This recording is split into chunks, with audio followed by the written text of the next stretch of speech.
So at what point where you're like, okay, this is like a problem I need to get help for? Like, how did that switch click in your brain? I had a mental breakdown, right? I was in a methadone clinic in the ghetto in South Sacramento. I was taking a lot of Xanax and I had overdosed but that didn't stop me. That's the hardest thing for someone to do, is to ask for help. Damn, I missed the money part, but it's not worth it for me to go back. Whether it's a guy 21 that's being toxic or a guy 35 being toxic is toxic, and your age has no relation to how good or bad of a person you are.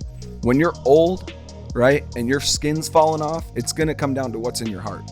It was a decision she had to make, and when she quit, I was happy. What bothers me is other people's opinions on it. Yeah. My family and friends, they're like, he's old, you need to live life. Like, I'm not dead. You know what I mean? Action is the only truth, right? So if I think about it all the time and don't ever act, then nothing's gonna happen. One after another, you walk up to this teller, this window, and they pour you a little juice cup with the methadone. You drink it and you leave, and you come back the next day. Over and over and over and over. Wait, you're sure it's legal? Like, actually? 100%, it's the government. Wait, what? You can just get drunk, you can just go? Bro, you can get loaded every day. Welcome to Unattainable. Glad to have you with us. I'm your host, Zach Evans, and first of all, thank you to all of our listeners. We've been getting a ton of engagement over the last few weeks, and we got to thank all you guys out there for that. Today, we got a couple special guests on the podcast. We got Wyatt and we got Nicole. Why don't you guys go ahead, introduce yourself, what you do, and your zodiac sign. Go ahead, baby. Okay. I'm Nicole. I'm in school right now, and I'm working part-time as a host. Mm-hmm. I'm going Shout to out school. BJ's. Yeah. I'm going to school to be a CNA right now. And then eventually I want to become an RN after that. Okay. And my zodiac sign, I'm a Sag. Sag. I don't know how you deal with it, man. I don't know. What does that mean? She bites. Yeah, like Sag are the fun, but some would say toxic. She's not toxic. She's really not, but she bites. Like, that's a thing. Passionate is a better word. Yes, very passionate. Gotcha. All right, Wyatt, why don't you go ahead and introduce yourself as well? My name is Wyatt, and I work in drug and alcohol treatment in Laguna Beach. And my zodiac sign is a Leo. Interesting. That's my rising sign. So, what does that mean, rising sign? It means that's based on, I believe, the time you were born or something like that. Okay. I just got the app and it figured it out for me. Yeah. Apps are just figure out my whole life. Exactly. Awesome. Well, let's start with you, Wyatt. I kind of want to touch on the addiction stuff. I think there's a lot of people that struggle with this kind of stuff out there. And so what was kind of your story in terms of how did you become the person you are today? So when, I attend meetings of Alcoholics Anonymous, right? And and it was funny because when you asked me my name, I wanted to say my name's Wyatt and I'm an alcoholic because that's what we say in the meetings, and I'm in a meeting every day, right? But what happened with me is I just grew up real poor. I grew up in a place where drinking and drugging is just what people did. Just right? Normal. It was pretty normal, but also I felt so uncomfortable inside. And you hear a lot of alcoholics talk about this, that I felt so uncomfortable in my own skin, and that was the case for me, dude. Like, I just didn't know what was wrong with me, but I knew something was wrong with me, man, and I couldn't explain it. And then when I started drinking and drugging, it did something different for me than it does for, say, you, right? Or the normie. We call them normies, right? And it was my solution to this problem, which I've come to find is spiritual.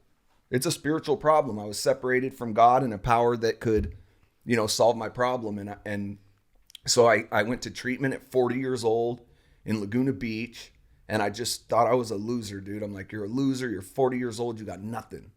So I go into this treatment center, and the best thing they did was they detoxed me from heroin and fentanyl and Xanax and alcohol, right? Which was great. But the best thing they did was bring me to the rooms Alcoholics Anonymous, where I found a way of living that really works. Gotcha. So at what point where you're like, okay, this is like a problem I need to get help for? Like, how did that switch click in your brain? I had a mental breakdown, right? I was in a methadone clinic in the ghetto in South Sacramento. I was taking a lot of Xanax, and I had overdosed but that didn't stop me. You know what I mean? I had overdosed, and my buddy Methadone Robbie, He draped me over his shoulder and walked me around my condo and just walked me around. Every time he'd set me down, I'd stop breathing again. Jesus. And I remember I was going to die, you know, either die in the streets by some kind of street violence or overdose, or even worse, dude, live a long, long, miserable life. You know what I mean? Yeah. So I told my brother at one point, I was at my brother's house and I was, you know, doing the nod as I do, as junkies do. And he comes downstairs and he goes, bro, what's wrong with you? And I just don't even want to live anymore. You know, when I'd said it before, but when I said it that time, it was like my soul was saying it. Like I was like, oh shit. When the words came out of my mouth, I was like, uh-oh, I'm in trouble. You know, so my sister started reaching out to treatment centers because I was way too shot out to do it. And she found this place in Laguna Beach. And all that popped into my head when she said Laguna Beach was that TV show with the hot chicks, remember? Yeah. So that popped in my head and I said, you know what? One more time. I'm going to try this one more time. And I've been sober ever since. I'll be sober 2 years on March 18th. Nice. Congratulations. Thanks, dude. I know, I mean, from what I've heard, heroin in particular is probably the most addictive, right? Yeah. Or like definitely up there. So it's like one of the hardest to quit, I'm sure. When you get into this loop of, they call it harm reduction, methadone clinic, right? It's just, you never get out, right? Because it's just, now it's legal.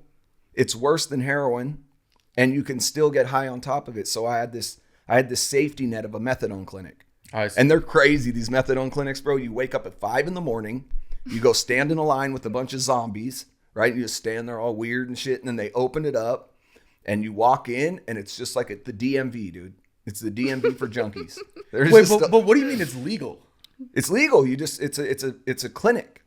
It's called a methadone clinic, right? So you sign up. Okay. And then you go there every day and you stand in the line at the zombie DMV and you just, you know, one after another, you walk up to this teller, this window, and they pour you a little juice cup with the methadone. You drink it and you leave and you come back the next day. Over and over and over and over. Wait, you're sure it's legal? Like actually 100%. It's the government.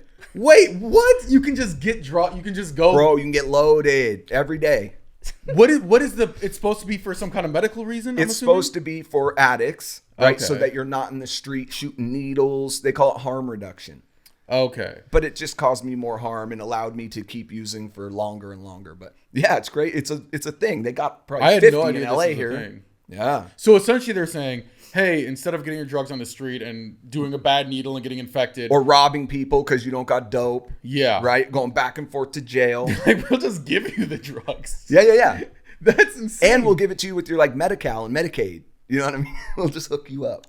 That's crazy. So then when that happened, were you like, okay, I'm good? Or would you be like, oh no, now great, I got some free drugs, now let me go get some more? Yeah, exactly that. Okay. So, and that's every other, if you're out of town and you need to score dope, just go to your local methadone clinic. Everyone in the line is holding dope. That's insane. Yeah. Because like, to me, that seems like the obvious result of that like government policy is like, yeah, they're not just going to be like, oh, thanks, I don't need to get drugs. They're going to be like, thanks, I'm going to go also get more drugs now. Yeah, these are full-blown drug addicts, right? Yeah, that's how you end up in a methadone clinic. You don't end up there if you're just like I do some blow on the weekend with my homies. Yeah, that makes sense. So then I've always been curious because like, you know, growing up, we did the like DARE programs or whatever. Oh, God. And they always talk about like, you know, the gateway drugs and things like that. Do you think that that's legit or do you think it's other factors? Like people say, oh, if you know, marijuana is legal now. Oh, if you start smoking marijuana, then that's going to lead you to this, which leads you to this. And, you know, next thing you know, you're addicted to heroin or something. All I know is my experience. And I believe that you're born with this thing called alcoholism, which means that we process drugs and alcohol differently than a normal person, right? That's what I believe. But there's so many different beliefs. And yeah, I think that if you start smoking weed first, and you graduate to whatever, then that was the gateway there. Was it not? Now, if you just stay smoking weed, but I feel like if you never, because I had the DARE program too. Yeah. DARE to keep kids off drugs. I remember the red letter and everything, right? The t-shirts. Yeah, and they came to my school. And what's crazy, dude, is I swore because my mama died in a single car drinking and driving accident. My sister died drinking and driving. You know, 2 of my friends overdosed. I pulled one out of a tent dead. I swore but when I was younger, I seen all this destruction from alcoholism. And when Dare came, I was the Dare cheerleader. I'm like, I'm never drinking, dude. I'm pom-poms, all this shit. But then, lo and behold, I did. You know? Interesting. I don't know if it's a gateway. Honestly, I don't know. I think so. Yeah. I mean, it's interesting because I remember taking the program and thinking, oh, I'm just never going to do any drugs. Right. Like, why would anybody do this? Like, you're in 5th grade or whatever. And then now that, especially moving to LA, which is like very different than Wisconsin when I grew up, like, okay, I see how it happens now. I see people, oh, they're at a party, they're just doing coke. Okay, no big deal. Kind of everybody does coke in LA. And then it's like, oh, now I'm at this party and they're doing ketamine or something. And now all of a sudden it kind of goes up the ladder until eventually just, you know, you end up on something harder. Well, yeah, and with fentanyl these days, it's killing a whole generation. Yeah. Every 11 minutes, someone's dying from fentanyl. It's fucking crazy. That is crazy. Yeah, I literally went from alcohol to marijuana. And not like a lot. Like, I smoked like twice in my life. And then I did edibles one time. You've done some blow. No, I've never done blow. The reason I've never done blow is, well, a couple of reasons. One, I have a weird thing about stuff in my airways, like it like freaks me out. But I had a really bad edibles trip where I got this like super crazy anxiety and like thinking I was gonna die and shit like that. Yeah. And of course, I'm researching online, like, is there long-lasting effects of marijuana if you take too much? Yeah. And everybody's like, no, bro, you're fine. No, you just have anxiety.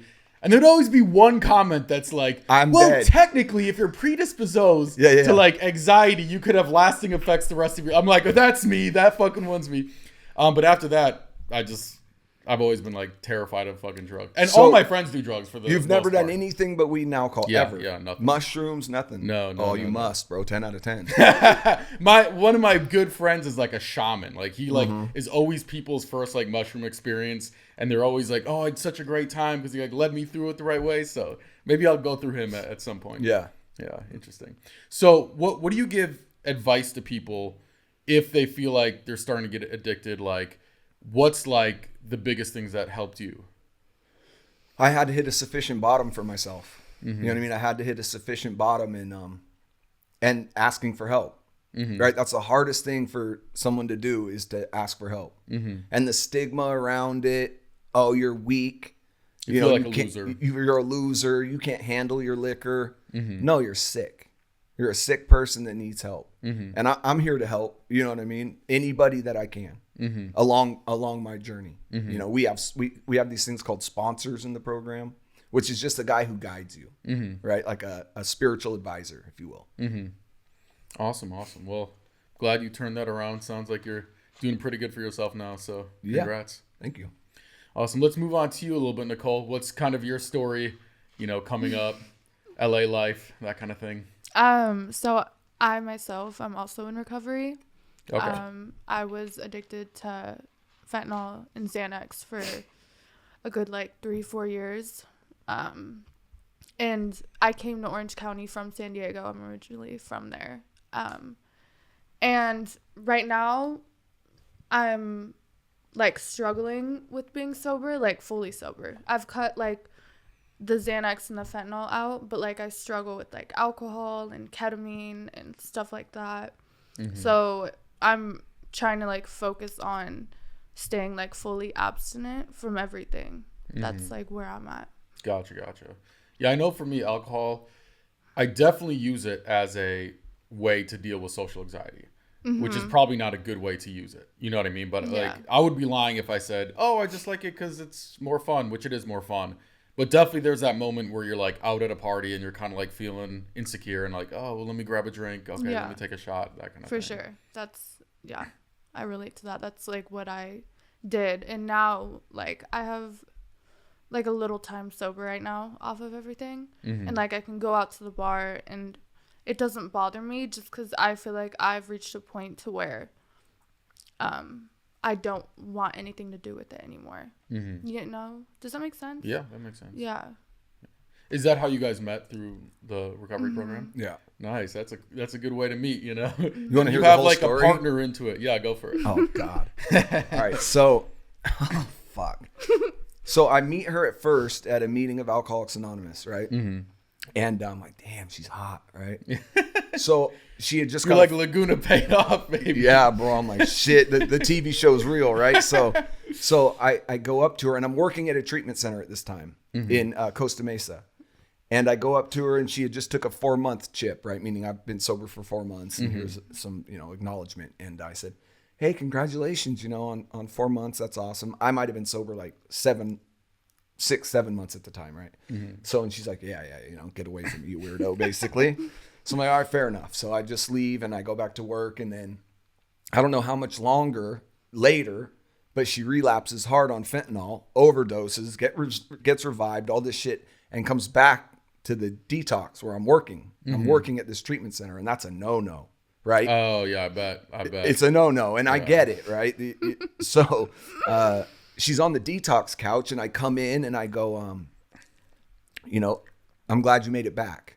And she's like, rolled her eyes, just disgusted with her life, my life. She's making you work for it. But at that point, honestly, I wasn't gonna do anything. I'm like, you know what? I'm staying away. She's sick and needs time to heal. And so times I'm working, she's there as a client. I'm doing my thing. I'm being respectful, but she's a savage. So she was like, I remember she'd always like, do the little chick thing or whatever. And I'm like, no, I'm staying away. And then she said one time, it was just a whole group of people and things. She's like, take my number. And I'm like, no, you know what I mean? Absolutely not. And that continued. I did the right thing. You know what I mean? Because as in this program, we got to change and do the right things if we expect to stay sober and live a life of integrity and honesty and all these things. So eventually she left the program, and that's when we started talking or whatever. When she had left the program, I quit that job and we reconnected, and we've been, doing this thing together one day at a time for almost a year now. Nice. Yeah, so that's the story anyway. That is a good story. Yeah. When we tell our kids, you know what I mean? Like, we met on a detox couch. She was dying from fentanyl. So I'm curious, did it make him more attractive to you, the fact that like you tried to get his number, he's like, no? Interesting. It was like, how do I say it? Like an authority, and like it's off limits. So that made me want him more. And like, I'm not going to air out someone else's business, but I was going to say something about. Do it. Just don't say their name. There was this other guy that worked there. Okay. And he like messaged me on Facebook while I was there as a client. And he's like, hey, you're really cute. And he was just like talking to me a lot. And then he asked like to hook up with me. And we ended up hooking up. And he like became obsessive. And it was really weird because I'd see him every day, but he couldn't talk to me. But it was like a turn off because it was too easy, and he was like obsessive, which isn't. I kind of hate this story, Yeah. Right? I mean, it is a very like taking advantage situation. He's a for scumbag for one, and for two, it's like, ugh, banging this guy. Yeah. You know what I'm saying? Yeah, 100%. Yeah. 100%. But yeah. Interesting. Yeah, it's interesting from a like dating perspective, how girls want something they can't have to some extent, I think. Because I think if a guy meets you, is obsessed with you right away, then it shows like, oh man, you must be desperate, or like you must like other girls must not like you at all. Whereas if you're the guy that like is cool about it and even rejecting you to some extent, it's like, oh man, what does this guy have? Because like other girls must want him to some extent. Yeah, for me, so I was in this long relationship. I started when I was like 16 to like 20. Okay. I'm pretty sure it was like 4 years.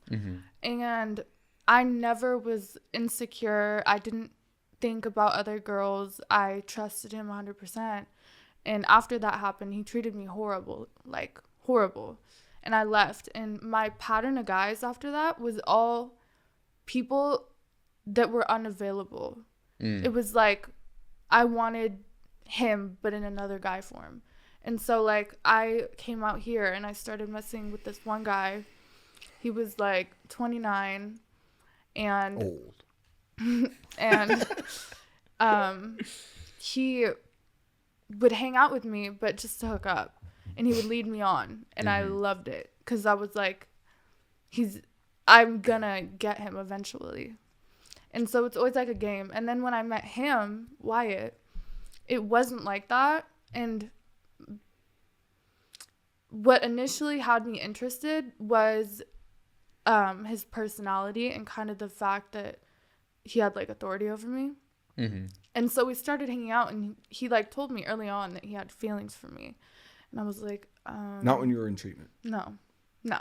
After we started hanging out, and I was like iffy about it because it takes me a while to like actually get feelings for someone, and he treated me like amazing, you know, like I didn't have to stress about, are there other girls in the picture, am I like the only one, you know, and it was easy. And this is the only time I've actually wanted to be in a relationship like that, and I've stayed, and it's been great. So it's kind of like changed my whole perspective on being immature and wanting the chase, just because it's a distraction, honestly. Like I don't know why I liked it so much, but I'm not into it anymore. A lot of girls that I meet, especially it seems like in LA, go through this phase where when they're young, they need this kind of excitement of, they don't know what's going to happen. It's like this, and it's always toxic relationships. It's always like horrible, you know, relationships with guys that are bad for you, but there's something like fun about that. Yeah. And then eventually, usually girls mature out of that stage at some point and are like, oh wait, this is like so dumb. Like, why don't I just find someone who's actually like honest and loyal and all these kind of things? Yeah, that's what happened to me. I know you mentioned before that you used to do OnlyFans. Yeah.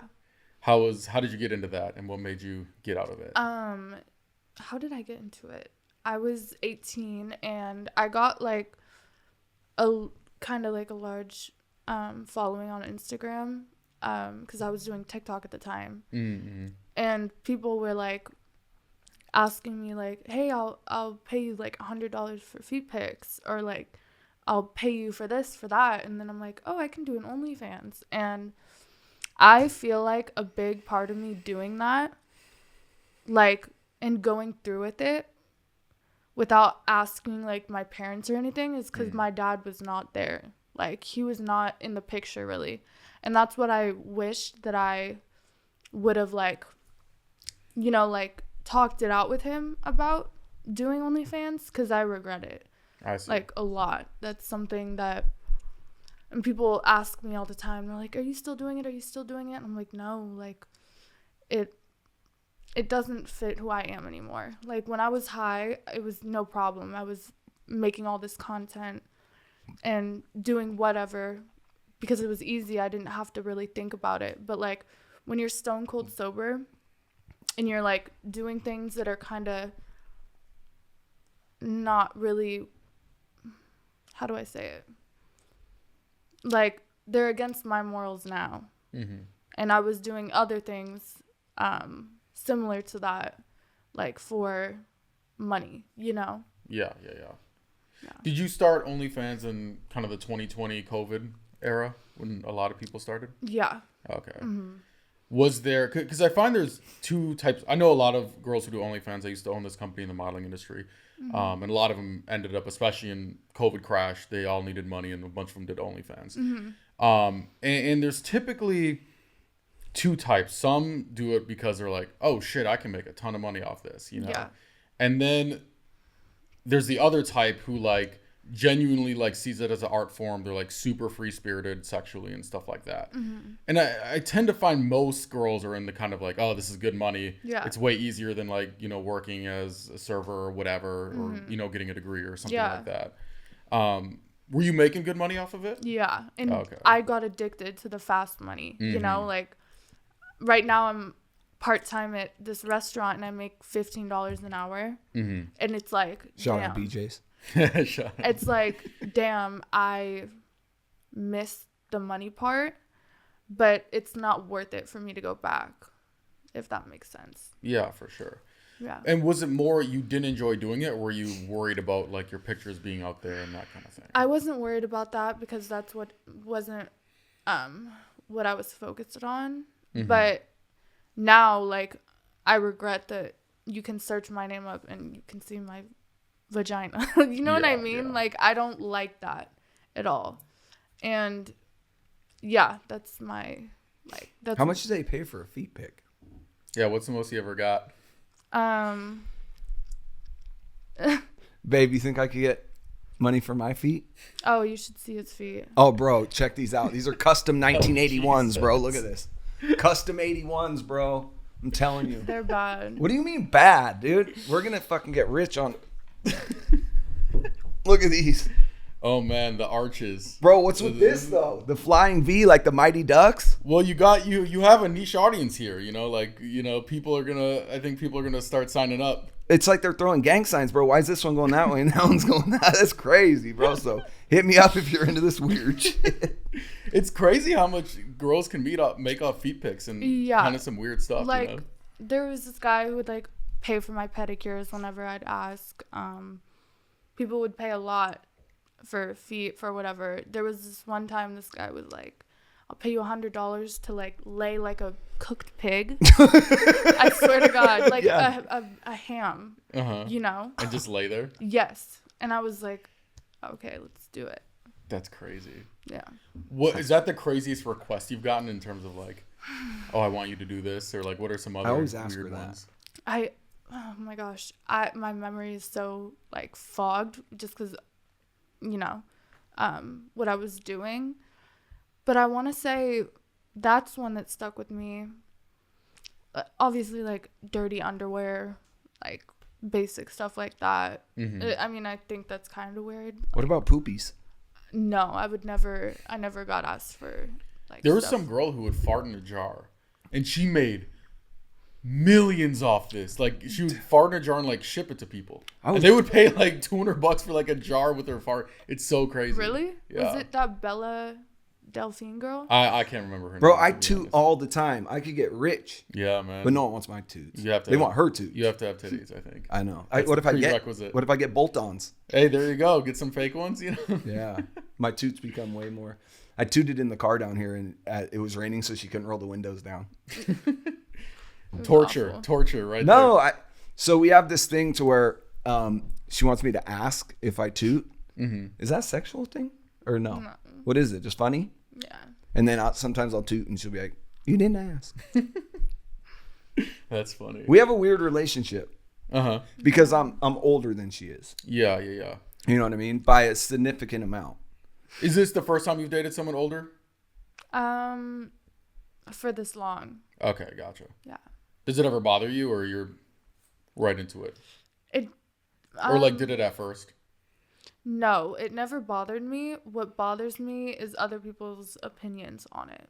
Yeah. Like my family and friends, they're like, he's old. You need to live life. Like, I'm not dead. You know what I mean? Well, it's interesting. So, I typically date younger. I'm 32.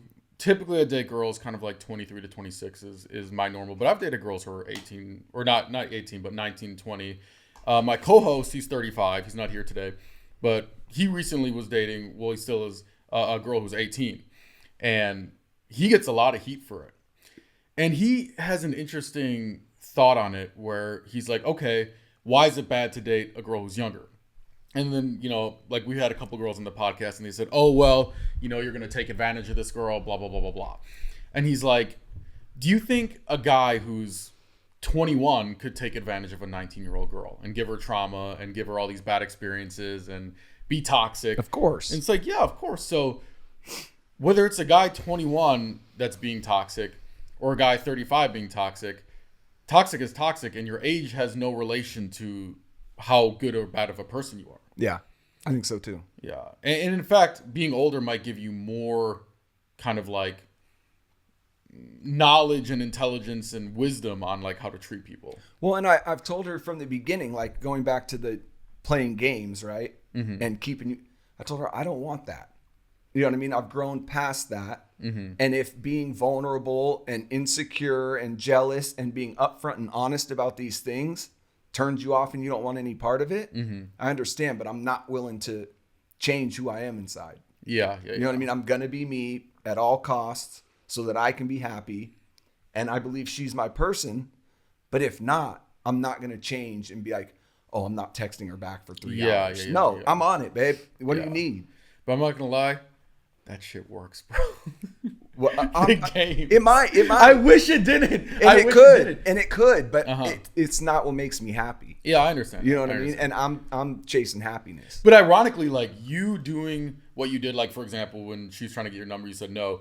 It's kind of like that's what like guys who would play games would do, like not honestly, just to say, like just like to do it as a game, and then you kind of just naturally did it because it was just the actual situation. It was the right thing to do. Yeah, You know what I mean? Yeah. But she's great. Yeah. Are you guys each other's normal types that you've dated in the past?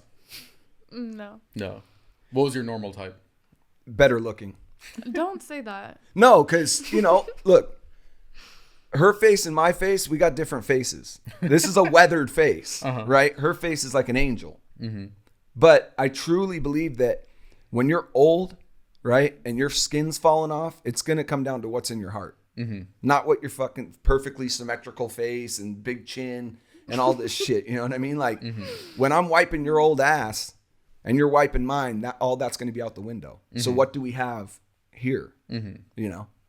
I also think that guys are much more attracted physically. And like I've never met a guy that like didn't think a girl was attractive.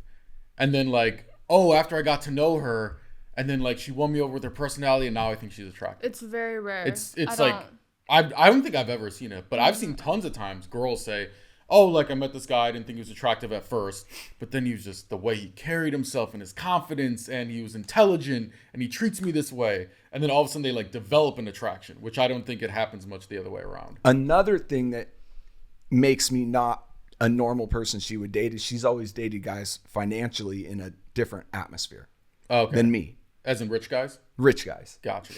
You know what I mean? Like one guy texted her one time, we were laying in bed and he goes, "Hey, I want to see you, blah, blah, blah, blah, blah." And he's like, "I'm the guy with the, what was it? The Yaris, or what is that thing? A Yarbo?" Yeah, the Urus. Yeah. Lambo Urus, yeah. So, and I'm like, look, I got a Hyundai Sonata. You know what I mean? I work in treatment. I don't make that much money. And if you love me, it's for me. Mm-hmm. And that's it. Will I get successful? Absolutely. Mm-hmm. You know what I mean? But I got a late start in this game. Yeah. But I know what I bring to the table. Mm-hmm. You know what I mean? I bring protection, love. I'll guard her heart. I'll be there for her. I'll be loyal. But, if you want to chase the bag, I'm not your guy. Yeah. That's cool with me. I've always been curious. So when girls like go for rich guys, what percentage is you're attracted to success, and what percentage is just you're like, oh, I really want that lifestyle? So, my first boyfriend, his family had money, so it was just like, I'm not gonna say a plus, but that's how it was. This other guy, he's a rapper. Gang. And just the other ones have been like, this one guy, he was like 42, Old. as old as Wyatt, and he had money. I'm not gonna say what he does, but it just happened. Like, I don't go seeking for it, if that makes sense. Like, it's always just happened, and I don't really care about the money. Like, I genuinely don't. And I didn't care because I was doing OnlyFans and, like, I could provide for myself at the time. Mm-hmm. But, like, now I'm not doing it. Like, it doesn't bother me that he's not balling. You know what I mean? Because he, like, pays for everything in our relationship. Like, I'm fine. In-N-Out Burger, on me. No big deal, Dollar menu? Hey, I got over. You. You want a Frosty? Get extra syrup. I ain't even tripping. Would it, if she was doing OnlyFans when you met her, would that be a deal breaker for you? She was when I met her. Oh, so this is pretty recent. Gotcha, like 6 months or something, she quit. Gotcha. And I didn't like it, right? But I came into it knowing what she was doing. Mm-hmm. So I'm not, the arbiter of her conduct or her controller. Yeah. But, ultimately, it was a decision she had to make. And when she quit, I was happy. Because, I'm a man. This is mine. I don't necessarily like the idea for $16.99, you could see her butthole.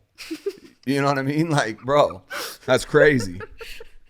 Unless you get the discount, then $8.99. Yeah, $8.99 butthole, full starfish. You know what I mean? I'm not into it, bro. I feel you. It's interesting. I did it too. Only girls who did OnlyFans in the past. It didn't bother me. Yeah.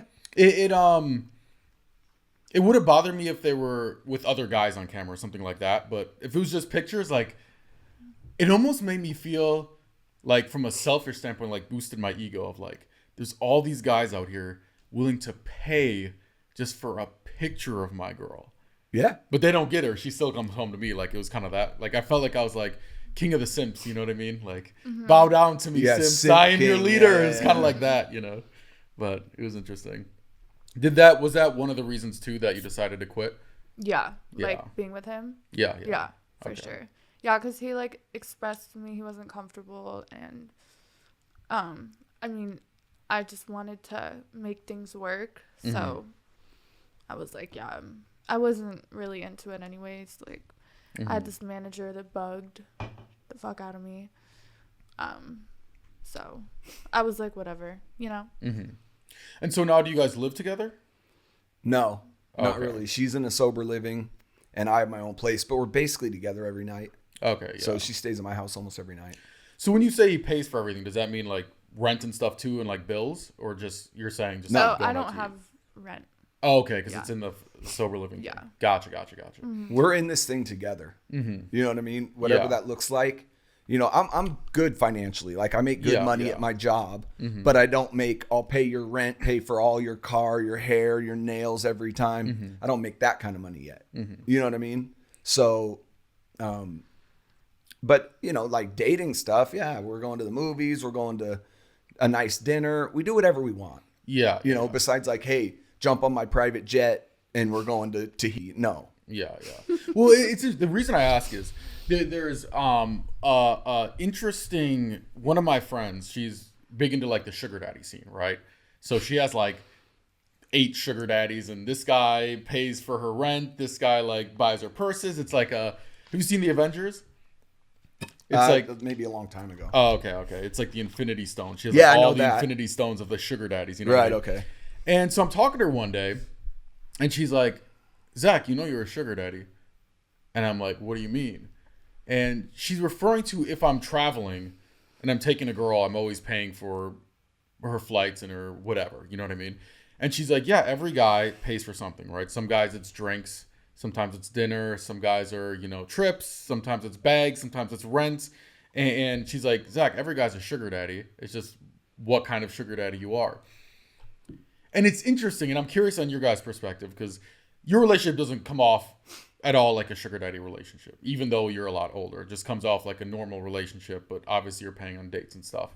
Like, where do you guys draw the line of what you consider like, okay, this would be like a sugar daddy versus like this would be just a normal relationship? I don't think we've ever even had to think like that, just because it would never be like that. Like, I've had multiple sugar daddies in the past, and like our relationship, like there was like one guy who was actually really cool, but our relationship is strictly like that. Like, it's not anything more than how do I say it? Transactional. Like, yeah.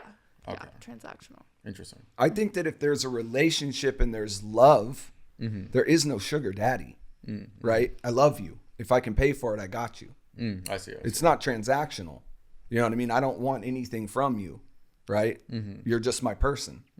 Now, if I'm just tricking off, you know what I mean, someone I'm not in love with, then yeah, I think that's sugar daddy. Yeah. I think it comes from a place of intent. And like for me, if I'm paying for any kind of experience, whether it's dinner or like Dave & Buster's or whatever we're doing, then it's like, okay, we're experiencing this thing together. So it feels like I'm paying for us to have fun together. Whereas if I buy a girl like a Louis Vuitton purse, now it feels like, oh, I want you to like me. Here's a purse so you will like me. And it feels transactional to me. Yeah. Even if honestly it's someone I'm dating, unless it's their like birthday or something.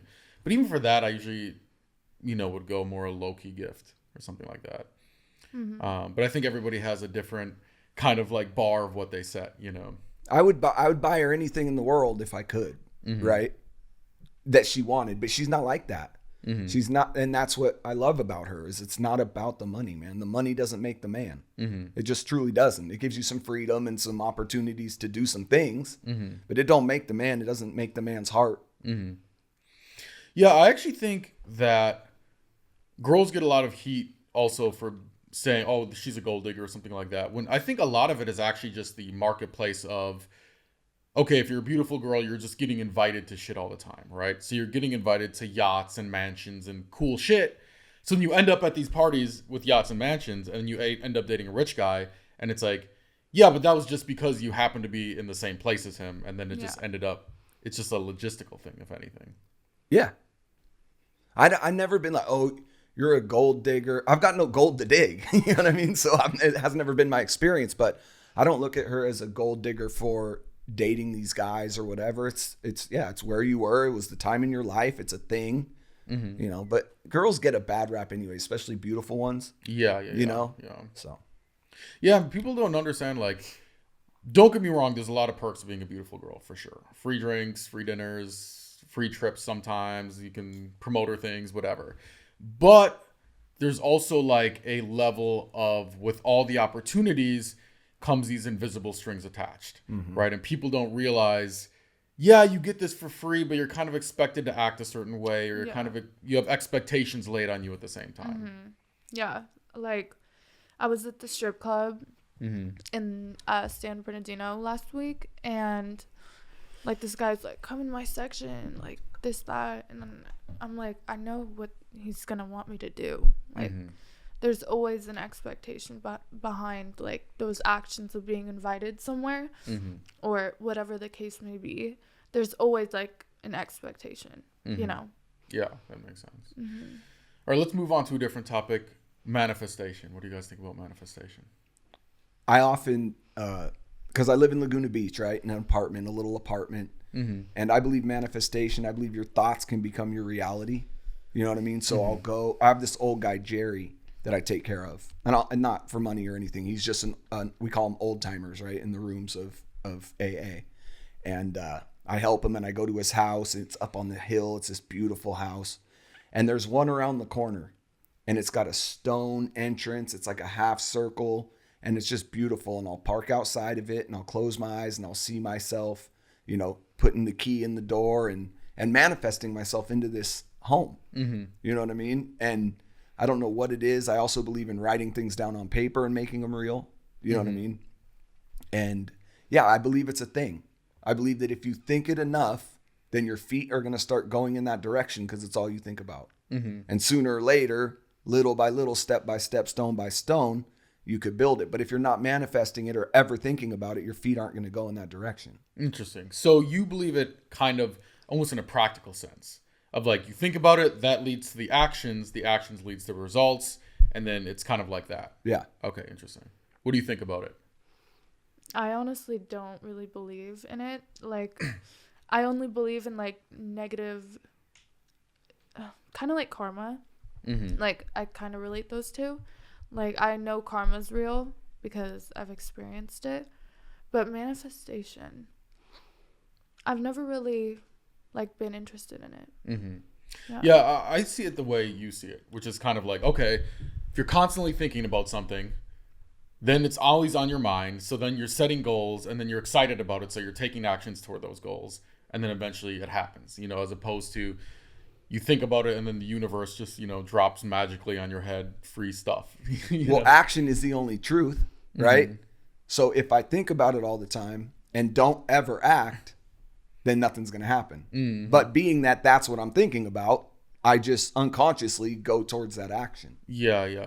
There's another thing that's interesting. There's a part of your brain, it's called the reticular activating system. And basically, it's the same concept when you're like shopping for a new car and you're like, oh, like there's this certain, like a red blah, blah, blah. And all of a sudden you're on the highway and you see that car everywhere because you're like primed to kind of notice that car. And I think manifestation works similar to that, where if you're thinking about making money, for example, over and over and over, okay, now you're at a party and somebody says something and now you see it as an opportunity and you recognize it as an opportunity. So now you go down that path as opposed to kind of just blowing it off and forgetting about it. Let me ask, how did you make your money? Like your first money?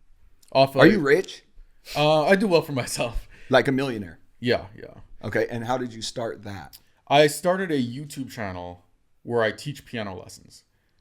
Started in college, probably like 12 years ago or something. Posted videos for like 4 years, didn't make any money off of it. And then eventually started building some traction. And then a couple videos ended up blowing up. And so now I make money off the YouTube channel. And then I also have like the free piano course. And then if people like the free one, there's the premium version. You know, a bunch of people pay $27 a month. Got a bunch of people to sign up for that. So that's how you made millions. Yeah, that's how I make all my money. That's amazing, for the most part. bro. Yeah, that's cool. Thank you, bro. Yeah. Yeah, I seen that I-8 in the driveway. This house is beautiful, by the way. Thank you so People much. obviously can't see your house, but it's crazy. Mm-hmm. It's beautiful, bro. Thank you. Appreciate it. Uh-huh. Yeah, it's one of those things like part of it was right place at the right time. And I got into YouTube before people knew how to get into YouTube. Yeah. It was back, there's no phones. I had to buy a camera from Best Buy, like a little camcorder, and like figure out how to record the audio, and like the upload speed is horrible. So like you have to figure a lot of shit out, you know, where nowadays it's so easy that just like everybody has a YouTube channel. So like, to be honest, if I started today on it, I'd like to say I could do the exact same thing on YouTube, but I don't know, man. It's pretty saturated. What percentage was luck versus hustle?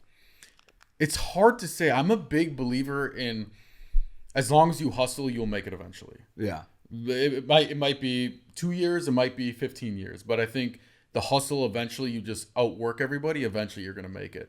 But it's hard to say because like maybe it's survivor bias and I'm happen to be at the right place at the right time, but I see it as my own hustle because that's what it feels like. Yeah. But I do think, let's say I was at the wrong place or wrong time for YouTube, right? I do think my hustle mentality would eventually found some other way to make money, whether it was, I don't know, any outlet. Yeah. And you do the drop shipping thing, right? Yeah. So you do explain your business now. So when I got sober, I met a guy and we have this thing called sobrieties, right? Okay. T-shirts, sobriety T-shirts, sobrieties. Sobrieties.shop is the website. Okay. And we do drop ship, and they're like sayings from the program. You know what I mean? Like stacking chips one day at a time. Blessed and highly favored, you know, one day at a time. Let go and let God. You know, it's just these sayings, and they have the little AA logo, and it's just drop ship, you know, and in all honesty, it's not like an overnight success. It's a grind, but I have that hustle. I have that mentality. I will not be stopped. You know what I mean? I will be successful. But I got a late start, right? I'm 40 years old. I was busted out in a treatment center with nothing. I came here with nothing. And in 2 years, I've hustled myself up to a new car. Nice. You know, a 2023 Hyundai Sonata that I'm just insanely proud of. An apartment, right? Coming from zeros, right? A little bank account, a great job that I get paid a good salary to do what I love, which is help people just like me. And now the T-shirt thing. Yeah. And it's just manifestation. It's hard work. It's hustle. It's grind. It's passion.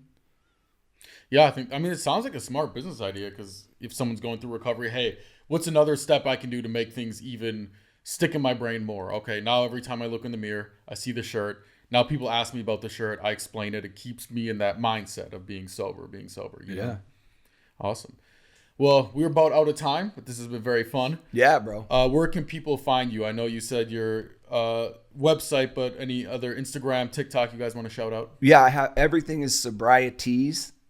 You know, sobrieties. Okay. And the what's blowing up right now a little bit is the TikTok. We do funny recovery based TikToks, and that's sobrieties 1935. Awesome. And how about you? My Instagram is Nicole Nazario. Should I spell it out? Or? Yeah, go for it. Yeah. No, because we don't want anyone following you. He's like, no, stay away from my woman. Nicole, I'll kill and you. then Nazario. Awesome. Well, this has been fun. We'll have to do round 2 sometime. Love to. Yeah, thank you. All right. Thanks for listening. Right on.